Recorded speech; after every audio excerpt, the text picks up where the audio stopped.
اپنی بیوی کے پاس آئے، کہنے لگے ترکستان میں جہاد ہو رہا ہے، میں چلا جاؤں؟ کہنے لگی میں حاملہ ہوں، مجھے اکیلا چھوڑ کے جاؤ گے؟ کہنے لگی تو تیرا حمل اللہ کے سپرد، یہ 30,000 درہم ہیں کہ تو رکھ اور مجھے اجازت دے میں جاؤں اللہ کے راستے میں۔ اس زمانے کی عورتیں آج کی طرح تو نہیں تھی نا کہ ہم نہیں جانے دیں گی، انہوں نے اپنے حق، یہ نہیں کہ ان کے حق نہیں، انہوں نے حق معاف کر دی، کہا معاف ہے، آگے لے لیں گے۔ تو قول مولانا سعید خان صاحب کے کہ وہ کہتے ہیں رحمت اللہ علیہ، وہ یہ کہہ کے نکلتے تھے لوٹ گیا تو ہو جائے گی ملاقات، نہیں تو جنت میں مل لیں گے۔ اب یہ نکلے فروخ رحمت اللہ علیہ بیوی کو حاملہ چھوڑ کے، کہاں؟ ترکستان کی طرف۔ 1 مہینہ، 1 چلہ، 3 چلے، 1 سال، 2 سال، 3 سال، 4 سال، کوئی خبر نہیں فروخ کہاں گئے۔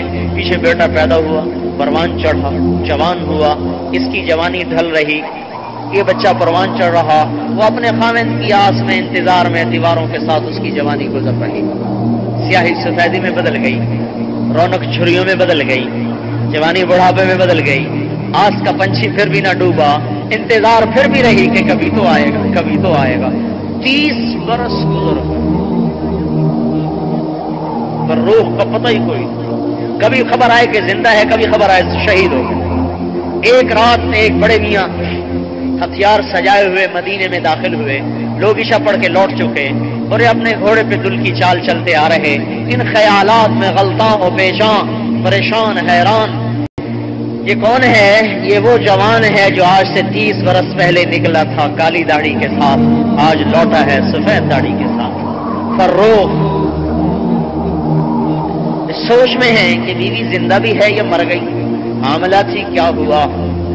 30 برس میں تو نسل ختم ہو جاتی ہے، کوئی مجھے پہچانے گا بھی صحیح کہ نہیں پہچانے گا؟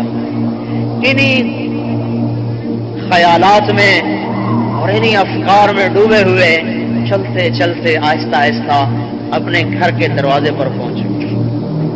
گھر کا دروازہ نہیں کیسے کھلا رہ گیا تھا تو گھر کے اندر داخل ہو گئے، گھوڑے سمیت جو اندر، گھوڑے سے اترے، گھوڑے کی آواز، ہتھیاروں کی آواز، ان کے بیٹے تھے ربیعہ، وہ اٹھ کے کھڑے ہوئے، دیکھا تو چاندنی میں ایک بڑے میاں گھوڑے کی لگام پکڑے، ہتھیار سجائے کھڑے ہوئے، ان کے تن بدن میں آگ لگ گئی۔ نے آگے بڑھ کے یوں ان کو گریبان سے پکڑا، اب بڑے میاں تجھے شرم نہیں آتی؟ مسلمانوں کے گھر میں بغیر اجازت کے داخل ہوتے، پردے دار گھر میں؟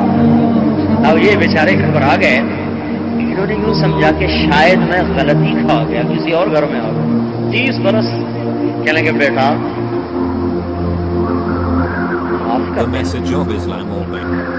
میں یہ سمجھا یہ میرا گھر ہے، میں اپنا گھر سمجھ کے آ گیا۔ تو انہوں نے نا ایک اور جھٹکا دیکھا، اچھا شرم بھی نہیں آتی جھوٹ بولتے ہوئے، ایک غلط کام کیا، گزرے گناہ بدتر از گناہ، اوپر سے کہ تو گھر میرا ہے، چلو میں تمہیں قاضی کے پاس لے کے چلوں۔ اب یہ معذرت کر رہے، وہ غصہ دکھا رہے، اس آوازیں بلند ہوئی تو ماں کی آنکھ کھل گئی، اوپر چوبارے پہ لیٹی ہوئی، انہوں نے جو کھڑکی کھول کے جو دیکھا تو 30 برس کی ریل چلتے چلتے چلتے چلتے چند سیکنڈ میں 30 برس کی منزل طے ہوئی، اور بوڑھے فروخ میں جوان فروخ کی جھلکیاں نظر آنے لگی اور ان کی چیخ نکل گئی۔ تو انہوں نے گھبرا کے دیکھا میری ماں کو کیا ہوا،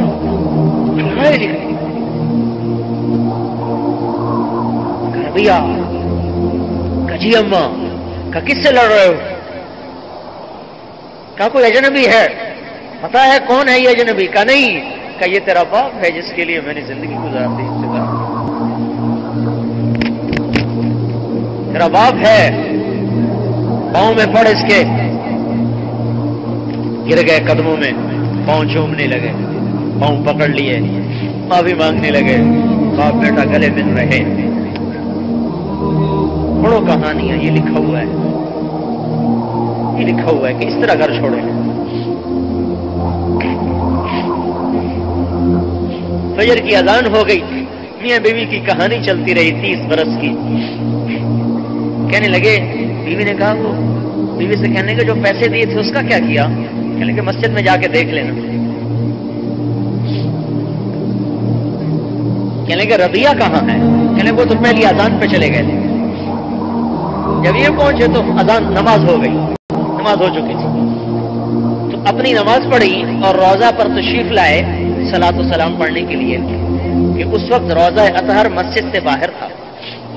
تو آ کر اپنی محبت میں 30 برس کی قضائیاں دینے لگے. سلام پڑھتے رہے.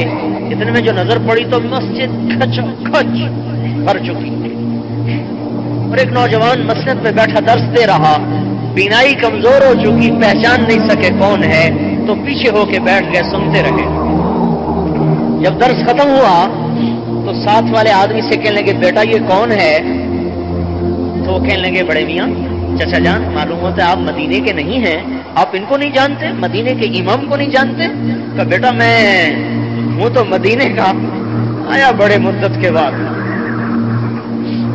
یہ ربیہ ہیں مالک کے استاد، ابو حنیفہ کے استاد، سفیان ثوری کے استاد، سفیان بن عیینہ کے استاد اور یحییٰ بن معین کے استاد. اور یہ ان کی تعریف جیسے کوئی عقیدت میں تعریف کرتا ہے نا، تو انہوں نے کہا بیٹا لم تنتسبہ الیہ، تو نے نام تو بتایا، اس کے باپ کا نام ہی نہیں بتایا. عرب میں دستور ہے باپ کا نام ساتھ بتاتے ہیں، تو جذبے میں امام کہہ کر ربیہ کہہ کر نام نہیں بتایا. کلم تنتسبہ الیہ، تو نے یہ تو بتایا نہیں بیٹا کس کا ہے. کہا چچا جان یہ فروخ کا بیٹا ہے، اس کا باپ چلا گیا تھا اللہ کے راستے میں، آج تک لوٹ کے.